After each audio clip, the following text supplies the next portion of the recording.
The Central Asian highlands represent the most formidable terrestrial challenge on Earth. Spanning over 2 million square kilometers, this is a realm of verticality, where the geography is measured not in distance, but in altitude.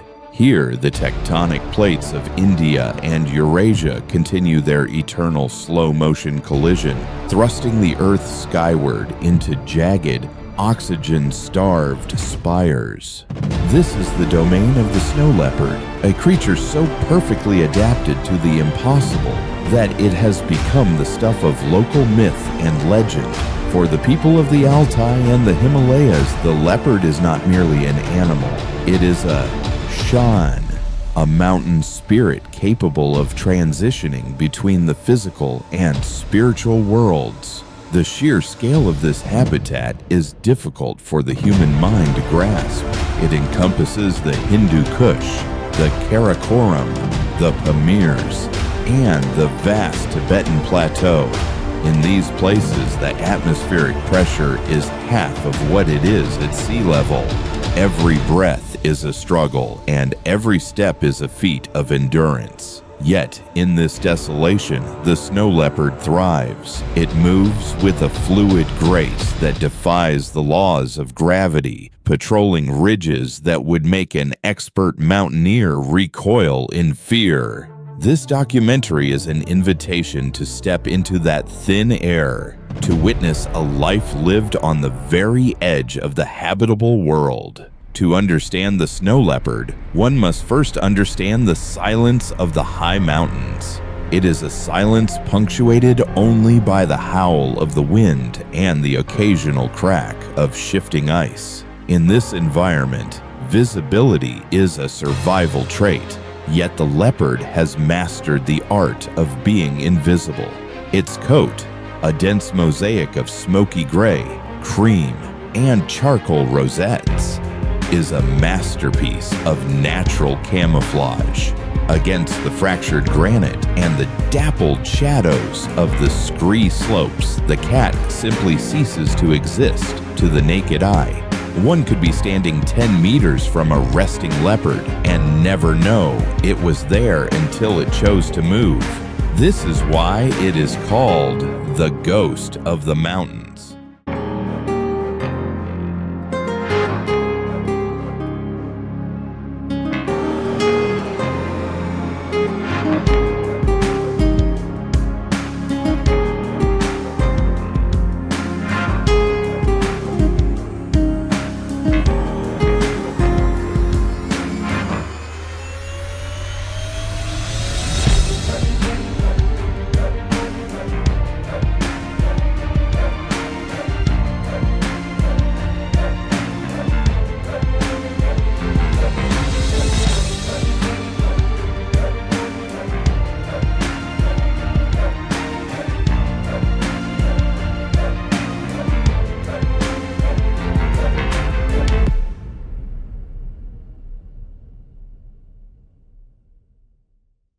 Evolution does not make mistakes in the high mountains.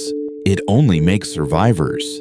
Every physical attribute of the snow leopard is a response to a specific environmental pressure. If you were to design a predator for the Arctic alpine zone, you would create exactly this. Let us look closer at the internal and external machinery that allows a feline to endure temperatures that can flash freeze human skin in minutes. The most striking feature is perhaps the tail. While a lion's tail is a slender whip, the snow leopard's tail is a thick, fur-clad cylinder, often measuring nearly a meter in length, almost equal to the body itself. It serves as a multifunctional tool. During high-speed pursuits down vertical cliffs, the tail acts as a counterweight and a rudder, allowing the cat to make mid-air adjustments that seem to violate the laws of physics. But its most vital role is thermal. At night, when the temperature drops to -40 degrees, the leopard curls into a tight ball and wraps this massive tail around its face and chest. It is a living, breathing heating system filtering the air and recycling body heat. Internally, the snow leopard is an atmospheric specialist. Its nasal passages are exceptionally wide and deep. As the cat draws in the freezing mountain air, these passages act as heat exchangers, warming the air to body temperature before it reaches the delicate tissues of the lungs. Furthermore, the leopard possesses a highly efficient blood chemistry. Their hemoglobin is specialized to bind oxygen more tightly than that of lowland cats, allowing them to maintain peak physical exertion in environments where a human would be gasping for air and suffering from altitude sickness. Their chest is deep and barrel-shaped, housing a massive heart and lungs, the engine room of a mountain athlete. Then there are the paws. A snow leopard's paw is a natural snowshoe, significantly larger in proportion to its body size than that of any other big cat. The underside is covered in a thick cushion of fur, which serves a dual purpose. It provides traction on slick blue ice and acts as a muffler, allowing the cat to stalk its prey across loose, clicking rocks in total silence. When you see a snow leopard move, you aren't seeing a walk. You are seeing a choreographed flow of energy, a predator that has solved the problem of moving through the most difficult terrain on the planet.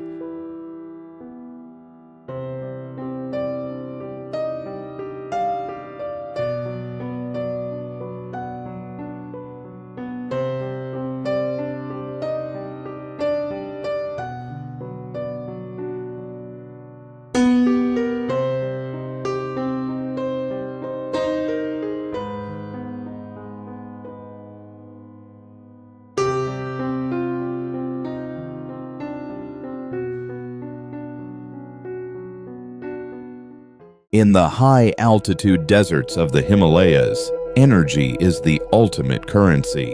Every calorie spent must be earned back with interest. The snow leopard's primary prey, the Himalayan blue sheep, bharal, and the Siberian ibex, are among the most sure-footed herbivores on Earth. They live on cliffs that are nearly vertical, relying on their own specialized hooves to escape predators. For the leopard, hunting is not a game of speed. It is a game of geometry and ambush. A hunt typically begins with hours or even days of reconnaissance. The leopard sits on a high vantage point, often a ridgeline or a saddle in the mountains, using its incredible binocular vision to scan the valleys below. It is looking for the weak, the young, or the distracted. Once a target is identified, the leopard begins a stalk that can take several hours. It utilizes every rock, every depression in the snow, and every gust of wind to mask its approach. Because sound travels differently in thin air, the leopard must be perfectly silent. The climax of the hunt is one of the most violent and spectacular events in the natural world. Unlike the flat-out sprints of a cheetah on the savanna, the snow leopard's attack is a controlled fall. It launches itself from a higher elevation using gravity to gain momentum. We have captured footage of leopards tumbling hundreds of feet down near vertical slopes, locked in a death grip with their prey. Their bodies are built to absorb these impacts. Their bones are dense and their muscles are shock absorbers. They use their powerful forelimbs to steer the prey, often forcing it toward a cliff edge or a steep gully where the prey loses its footing.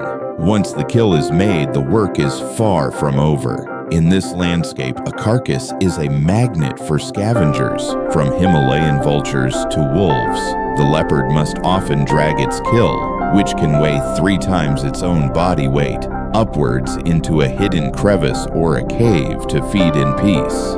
A single large ibex can sustain a leopard for 2 weeks. During this time, the cat will stay close to the carcass, guarding its prize with a ferocity that belies its usually shy nature. In the thin air, a full belly is the difference between surviving the winter and vanishing into the snow.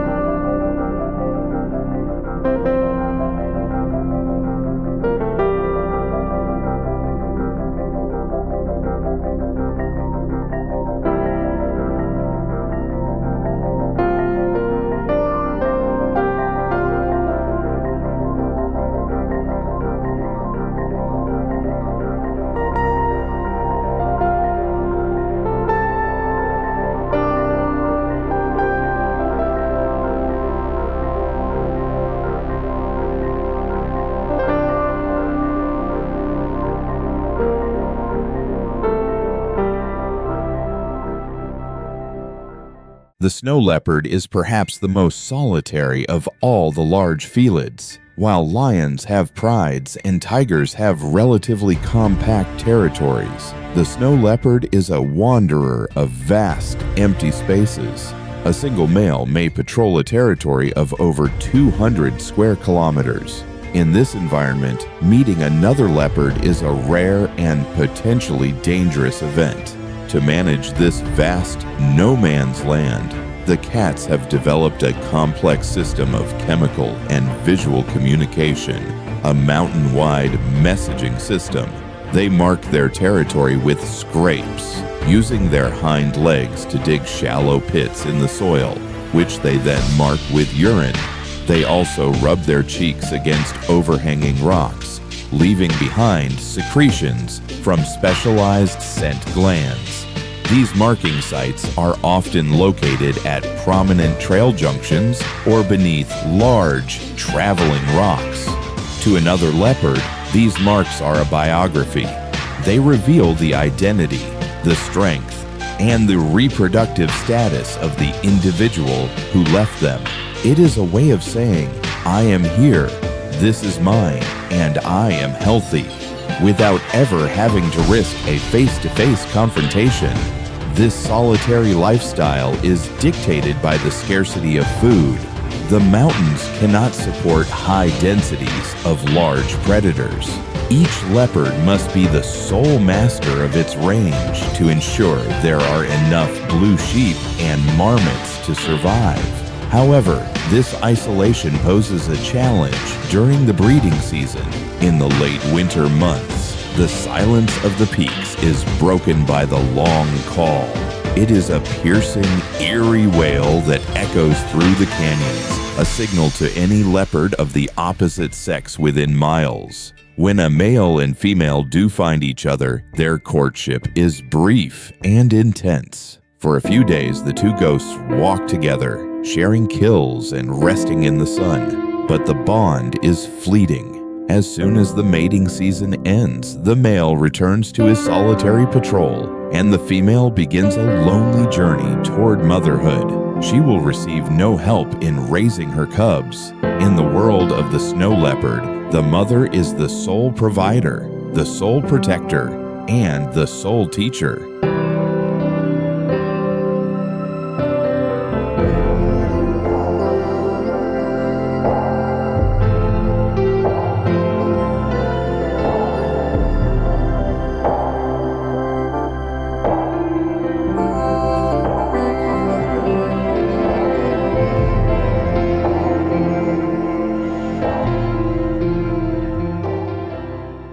The birth of snow leopard cubs is one of the most secretive events in nature. The mother chooses a den site with extreme care, usually a deep, inaccessible cave, with a narrow entrance that provides a panoramic view of the valley below.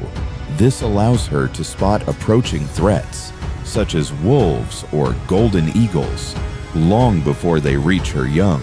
She lines the cold stone floor of the den with fur plucked from her own belly, creating a warm nest for her blind, helpless offspring. For the first few weeks, the cubs are entirely dependent on their mother's milk. This is the period of greatest vulnerability.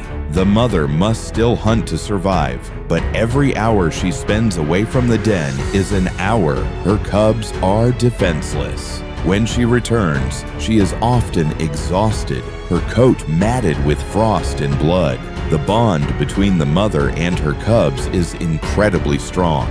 She will defend them against any intruder, regardless of the size. As the cubs grow, the den becomes a classroom. By 3 months of age, they begin to follow their mother on short excursions. These early walks are comical to witness. The cubs trip over their own oversized paws and struggle to navigate even small rocks. But this play has a serious purpose. Every pounce on a sibling is a lesson in stalking. Every climb is a lesson in balance. The mother is a patient teacher, often playing with her cubs to stimulate their predatory instincts. By the age of 1 year, the cubs are nearly the size of their mother, but they lack her experience. They will stay with her for 18 to 22 months, learning the specific migration paths of the ibex and the locations of the best ambush spots. The departure is often abrupt. When the mother is ready to breed again, she will push her sub-adult cubs away. They must now find their own territory, a perilous journey that often takes them through human-dominated landscapes where the risks multiply.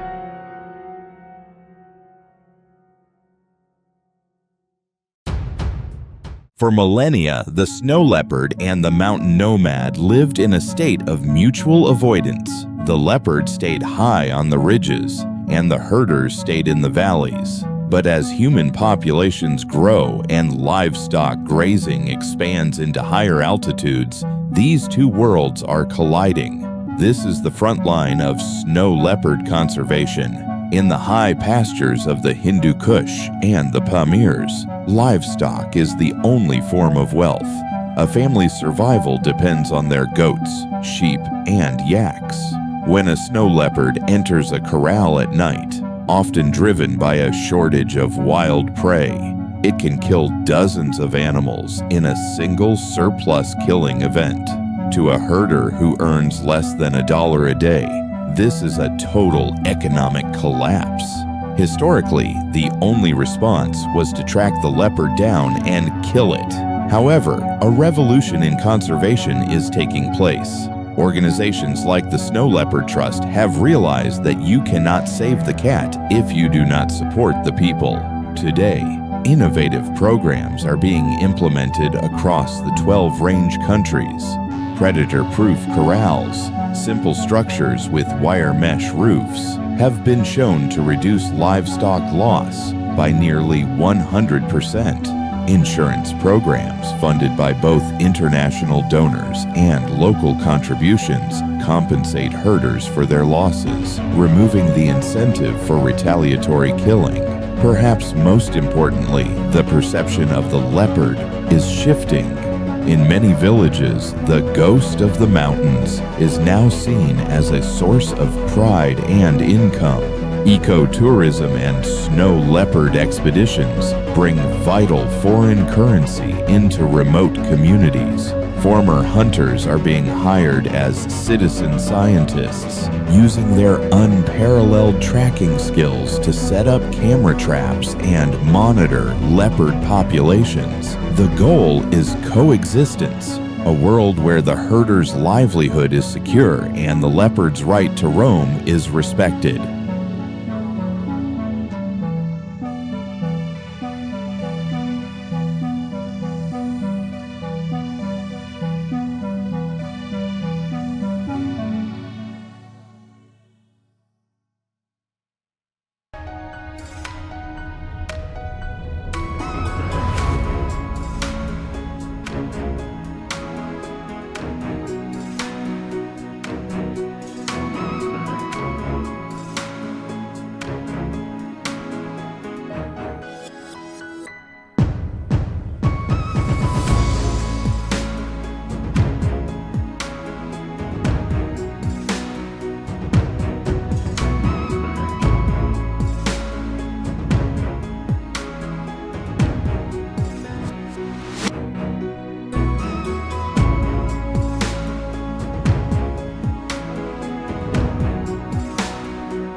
While the conflict with herders is being managed, a new and more existential threat is emerging. The high mountains of Asia are the third pole of our planet, holding the largest reserves of freshwater ice outside the Arctic and Antarctic. But these mountains are warming at an alarming rate, up to twice the global average. This is changing the very architecture of the snow leopard's home. As the glaciers melt and the permafrost thaws, the tree line is moving higher.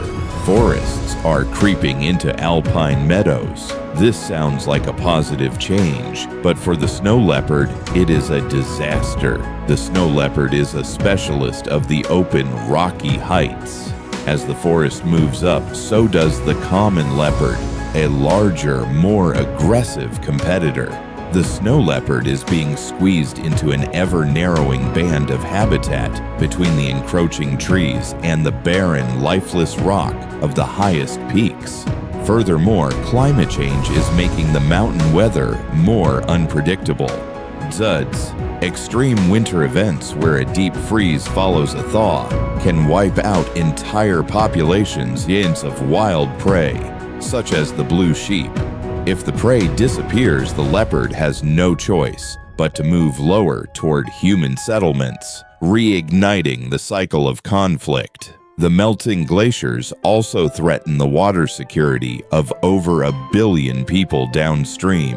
In this way, the snow leopard is a sentinel species. Its struggle is a warning of a much larger crisis. To protect the snow leopard in the age of climate change, we must protect the corridors. These are the narrow strips of habitat that allow leopards to move between mountain ranges. Without these corridors, leopard populations become isolated, leading to inbreeding and genetic collapse. International cooperation is key, as these corridors often cross sensitive political borders. Nature does not recognize the lines drawn on a map by humans. The ghost walks where it must.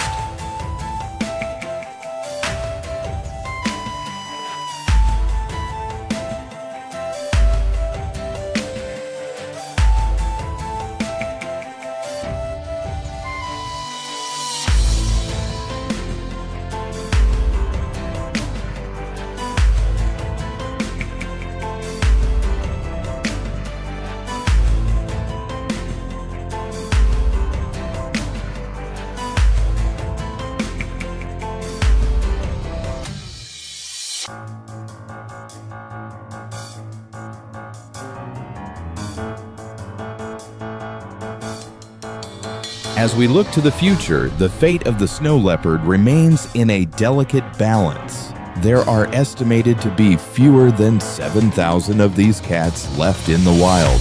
Each one is a precious link in a chain that stretches back through the Pleistocene. They are the guardians of the world's highest water towers and the ultimate symbols of wildness. But there is cause for optimism. For the first time in history, we have the tools to see them. Satellite collars are revealing their massive migratory routes.